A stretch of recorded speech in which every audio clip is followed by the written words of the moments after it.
ಅರಬ್ಬಿ ಸಮುದ್ರ ಮೀನುಗಾರಿಕೆ ನಿರ್ವಹಣಾ ಸಮನ್ವಯ ಸಮಿತಿ, ಮಂಗಳೂರು ಮೀನುಗಾರಿಕೆ ಮಹಾವಿದ್ಯಾಲಯ, ಕರ್ನಾಟಕ ರಾಜ್ಯ ಪಿಐಎಫ್ ಹಾಗೂ ಮಹಾಸತಿ ಸಂಘದ ಆಶ್ರಯದಲ್ಲಿ ಭಟ್ಕಳದ ಕಿರುಹೊಳೆ ಮಹಾಸತಿ ಸಭಾಂಗಣದಲ್ಲಿ ರಾಷ್ಟ್ರೀಯ ಮೀನು ಕೃಷಿಕರ ದಿನಾಚರಣೆ ಕಾರ್ಯಕ್ರಮ ಅರ್ಥಪೂರ್ಣವಾಗಿ ನಡೆಯಿತು. ಕಾರ್ಯಕ್ರಮದಲ್ಲಿ ಮಾತನಾಡಿದ ಡಾಕ್ಟರ್ ಸೋಮಶೇಖರ್, ಭಾರತವು ವಾರ್ಷಿಕ 19.75 ಮಿಲಿಯನ್ ಟನ್ ಮೀನು ಉತ್ಪಾದಿಸುವ ಮೂಲಕ ವಿಶ್ವದಲ್ಲೇ 2ನೇ ಸ್ಥಾನದಲ್ಲಿದ್ದು ಸುಮಾರು 75 ರಾಷ್ಟ್ರಗಳಿಗೆ ಮೀನು ರಫ್ತು ಮಾಡುತ್ತಿದೆ ಎಂದು ತಿಳಿಸಿದರು.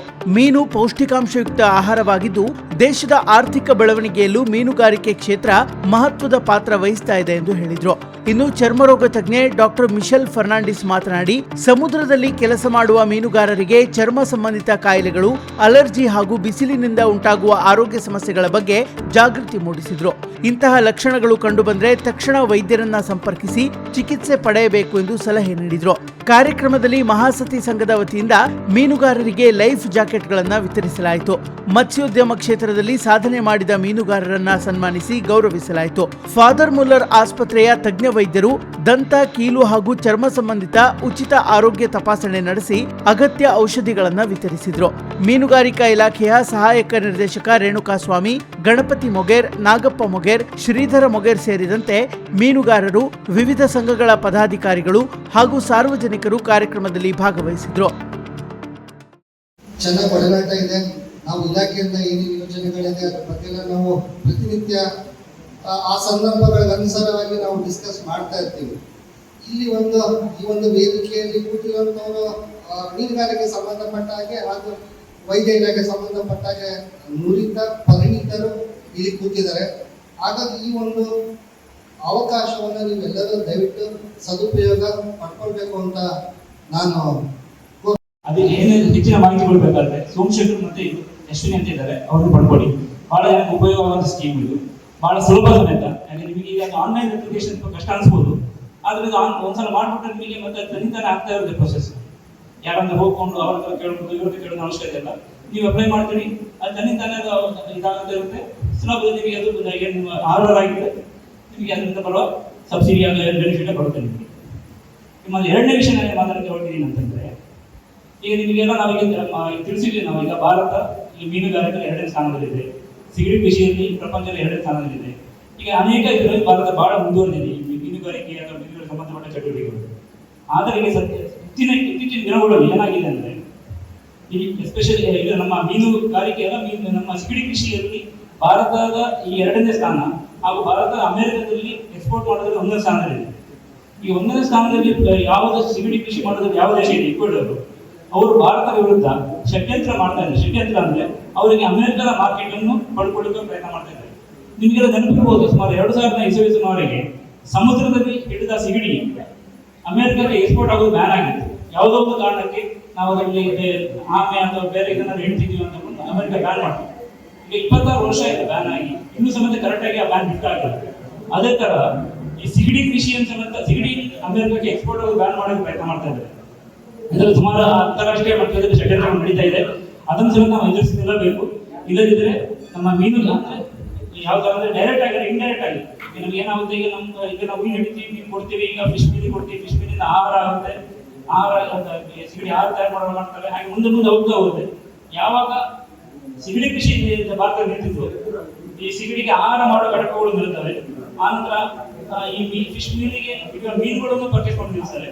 ಆಗ ಅದರಲ್ಲೂ ಕೂಡ ರೆಕಾರ್ಡ್ ಆಗಿರುವಂತದ್ದು. ಈ ನಿಟ್ಟಿನಲ್ಲಿ ನಮ್ಮ ಮೀನುಗಾರಿಕಾ ಮಹಾವಿದ್ಯಾಲಯ ಇರ್ಬೋದು, ನಮ್ಮ ಅರಬ್ಬಿ ಸಮುದ್ರ ಮೀನುಗಾರಿಕೆ ನಿರ್ವಹಣಾ ಸಮಿತಿ ಇರ್ಬೋದು, ಈ ಒಂದು ದೇಶದ ಎಲ್ಲಾ ಮೀನು ಕೃಷಿಕರಿಗೂ, ಮೀನುಗಾರರು ಹಾಗೂ ಮೀನುಗಾರಿಕಾ ಕ್ಷೇತ್ರ ತೊಡಗಿಸಿಕೊಂಡು ಎಲ್ಲರಿಗೂ ಆರ್ಥಿಕ ಶುಭಾಶಯಗಳನ್ನು ಈ ದಿನ ಹೇಳಿಕ್ಕೆ ಇಚ್ಛೆ ಪಡ್ತೇನೆ. ಇದರೊಟ್ಟಿಗೆ ಇತ್ತೀಚಿನ ದಿನಗಳಲ್ಲಿ ಪ್ರಧಾನ ಮಂತ್ರಿ ಮತ್ಸ್ಯ ಸಂಪದ ಯೋಜನಾ ಅಂತ ಸ್ಕೀಮ್ ಇತ್ತು. ಸುಮಾರು 2020ರಲ್ಲಿ ಇದು ಜಾರಿ ಆಯ್ತು. ಸುಮಾರು 25ರಲ್ಲಿ ಇದು ಮುಗ್ದಿದೆ.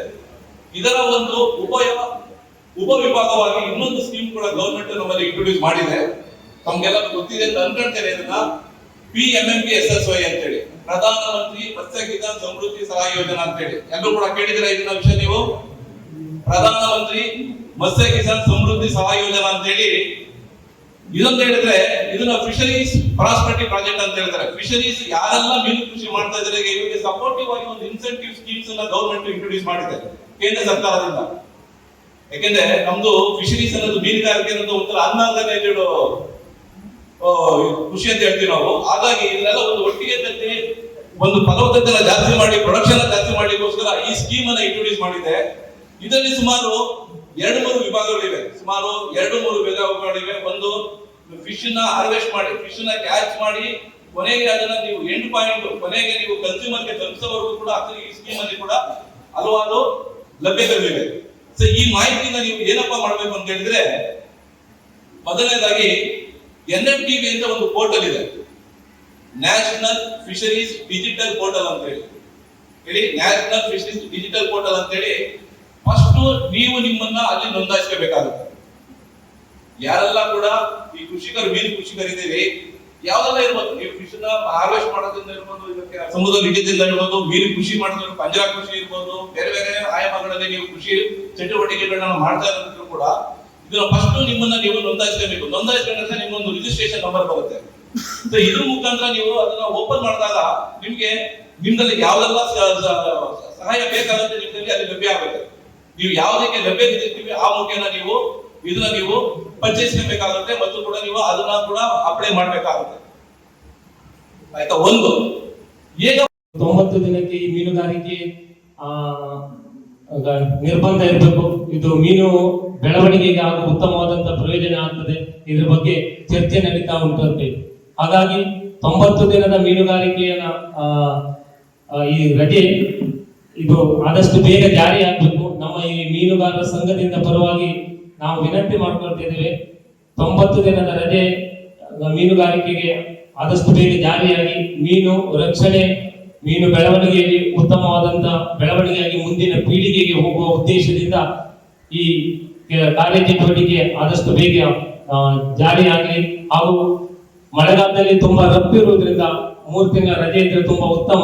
ಯಾಕೆಂತ ಹೇಳಿದ್ರೆ ನಾವೀಗಾಗಲೇ ಕಳೆದ ವರ್ಷ ತುಂಬಾ ಅನಾಹುತಗಳಾದವು ಕರ್ನಾಟಕದಲ್ಲಿ. ಹಾಗಾಗಿ ನಾವು ನಮ್ಮ ಸಂಘದ ಸದಸ್ಯರೆಲ್ಲ ಸೇರಿ ನಮ್ಮ ಒಂದು ಊರಲ್ಲಿ ನಮ್ಮ ಮೀನುಗಾರರನ್ನ ರಕ್ಷಣೆ ಮಾಡುವಂತ ಉದ್ದೇಶದಿಂದ ನಾವು ನಮ್ಮ ಸಂಘದ ವತಿಯಿಂದ ಲೈಫ್ ಜಾಕೆಟ್ ಅನ್ನ ನಾವು ಇವತ್ತು ವಿತರಣೆ ಮಾಡಿದ್ದೇವೆ ನಮ್ಮ ಸಂಘದಿಂದ. ಈ ಲೈಫ್ ಜಾಕೆಟ್ ನ ಪ್ರಾಯೋಜಕರಾಗಿ ನಾವು ನಮ್ಮ ಸಂಘದ ವತಿಯಿಂದ ಕೇಳ್ಕೊಂಡಾಗ ನಮ್ಗೆ ಈ ಲೈಫ್ ಜಾಕೆಟ್ ಅನ್ನ ನಮ್ಮ ಸಂಘಕ್ಕೆ ಪ್ರಾಯೋಜಕರಾಗಿ ನಮ್ಮ ಸಂಘದ ಬೆನ್ನೆಲುಬಾಗಿ ನಿಂತವರು ಮಾಜಿ ಸಚಿವರು ಹಾಲಿ ಶಾಸಕರಾದಂಥ ಶ್ರೀಯುತ ಮಂಕಾಳ್ ವೈದ್ಯರವರು ಹಾಗೂ ಮತ್ಸ್ಯದುರ್ಗ ಐಸ್ ಪ್ಲಾಂಟ್ ಯಾದವ್ ಮೊಗೇರ್ ಅಡವೆಕೋಡಿ ಹಾಗೂ ತಿಮ್ಮಪ್ಪ ಮೊಗೇರ್ ಅಡವೆಗೆದ್ದೆ ಅಮ್ಮ ಐಸ್ ಪ್ಲಾಂಟ್ ಅಡವೆಗೆದ್ದೆ ಹಾಗೂ ಶ್ರೀಯುತ ರಾಮಕ್ಕೆ ದೊಡ್ಡಮನೆ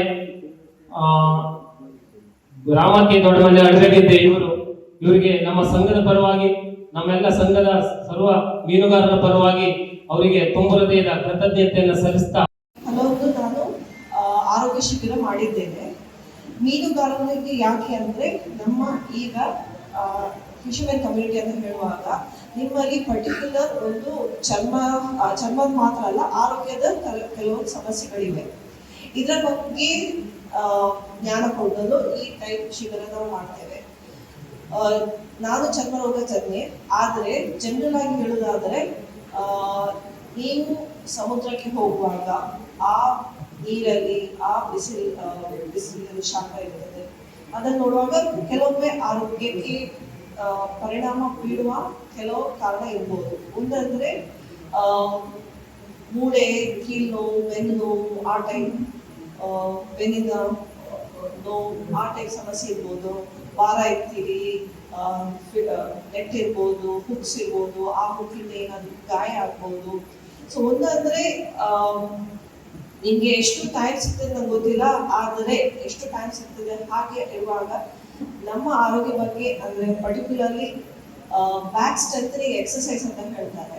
ಅಂದ್ರೆ ನಮ್ದು ಮಾಂಸಖಂಡ ಸರಿ ಇರ್ಬೇಕಾದ್ರೆ ನೀವು ಕೆಲಸಕ್ಕೆ ಹೋಗುವ ಮುಂಚೆ ಒಳ್ಳೆ ಸ್ಟ್ರೆಚ್ ಮಾಡೋದು ಇಂಪಾರ್ಟೆಂಟ್. ಈಗ ಸ್ಟ್ರೆಚಿಂಗ್ ಅಂದ್ರೆ ಈಗ ನಾವು ಜಿಮ್ ಅಲ್ಲಿ ಹೋಗುವಾಗ ಸ್ಟ್ರೆಚಿಂಗ್ ಅಂತ ಹೇಳ್ತಾರೆ.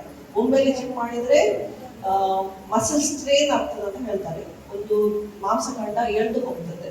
ಸೊ ನೀವು ಹೋಗುವ ಮುಂಚೆ ಸ್ವಲ್ಪ ಸ್ಟ್ರೆಚಿಂಗ್ ಮಾಡಿದ್ರೆ ಒಂದು 5-6 ಬಸ್ಕಿ ತಗೊಂಡು ಸಾಕಾಗ್ತದೆ. ಮೋಡೆ ಸ್ಟ್ರೆಚ್ ಆದರೆ ಮೂಡಲ್ಲ, ಮಾಂಸಖಂಡ ಸ್ಟ್ರೆಚ್ ಆದರೆ ಈ ಟೈಪ್ ಇಂಜುರೀಸ್ ಕಮ್ಮಿ ಮಾಡಬಹುದು.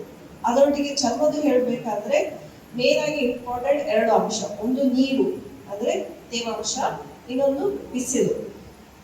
ತೇವಾಂಶದಲ್ಲಿ ಹಲವು ಇನ್ಫೆಕ್ಷನ್ಸ್, ಫಂಗಸ್ ಇನ್ಫೆಕ್ಷನ್ ಗೊತ್ತಿರ್ಬೋದು, ಈಗ ಕುರಿಗಜ್ಜಿ ಆ ಟೈಪ್ ಇನ್ಫೆಕ್ಷನ್ ಇರ್ಬೋದು.